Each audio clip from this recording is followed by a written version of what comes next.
आदाब। मैं हूं मुनस्सर सिद्दीकी। मेरे साथ आज हैं ज़ीशान शाह, जो सीनियर क्राइम रिपोर्टर हैं पाकिस्तान के सरकर्दा टेलीविज़न न्यूज़ चैनल जियो न्यूज़ में। तो ज़ीशान से आज हम इस सानह गुल प्लाज़ा के बारे में कुछ डिटेल्स लेते हैं। ज़ीशान, बहुत शुक्रिया आपका हमें जॉइन करने के लिए। ज़ीशान, आप जो हैं वो डे 1 से इस सानह को कवर कर रहे हैं। उसकी हम डिटेल्स में हम आएँगे बाद में कॉन्वर्सेशन। मैं पहले स्टार्ट करना चाहती हूँ जो इसकी जो फैक्ट फाइंडिंग रिपोर्ट आई है, उसमें ये उस रिपोर्ट को जो मैंने पढ़ा है उसमें तो ये लिखा है कि एक तरह से हुकूमत ने पूरा मलबा एक 11 साल के बच्चे पे डाल दिया, या 13 साल की उम्र है, तो और उसके बाप पे डाल दिया। यानी कि ऐसे कि जैसे बाकी सारे जो वो हैं इस मसले, इस इल्ज़ाम से या इस पूरे जो सानहे में जो वजूहात जिनकी नतीजे में ये हुआ, जैसे सब मुबर्रा हो गए।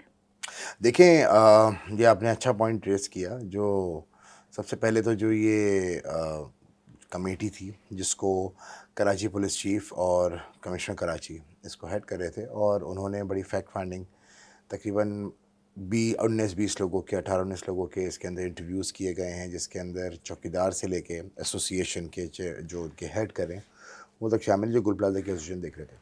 अच्छा देखिए, ये बात पहले दिन की हाईलाइटेड है कि एक फूलों की दुकान में आग लगी थी और उस आग ने बहुत स्पीडी आगे तक बढ़ी और सबको अपनी लपेट में ले लिया।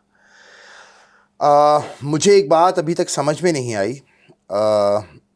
कमेटी दर कमेटी 2 कमेटीज़ तो अभी तक मेरे सामने आ चुकी हैं, क्योंकि एक सब कमेटी भी जिसको हेड सीएम सिंध कर रहे हैं, वज़ीर आला साहब कर रहे हैं, और उसके अंडर 4 सूबाई मिनिस्टर्स हैं, जिसके अंदर नासिर शाह हैं, शर्जील मेमन साहब हैं, ज़ियाउल हसन लंजार हैं और सईद गनी साहब हैं।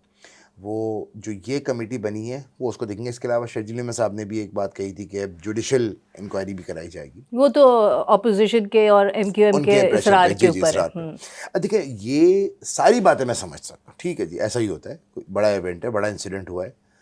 मेरा कुछ सवालात हैं। आग तो लग गई, जिनको शहीद होना था वो शहीद हो गए, जो ज़ख्मी जिनके कारोबार बर्बाद हुए वो जीते जी मर गए, सब कुछ हो गया। मेरा सवाल ये है भाई, एक बिल्डिंग जिसका नाम है गुल प्लाज़ा, पूरा शहर जानता है उसको, शायद ही कराची में कोई ऐसा घर हो जहाँ पे जिसे गुल प्लाज़ा के बारे में ना पता हो। चलो हम ऐसे लेके चलते हैं, और शायद 50% ज़्यादा लोग ऐसे होंगे जिनके घर पे यहाँ का लाया हुआ कोई ना कोई सामान रखा हुआ होगा। एक इतनी बड़ी जगह, उसको अभी तक सरकारी मशीनरी ने आग लगने से पहले नज़रों में नहीं लिया था। देखिए, आग लगती है, अब आ जाता हूँ मैं उस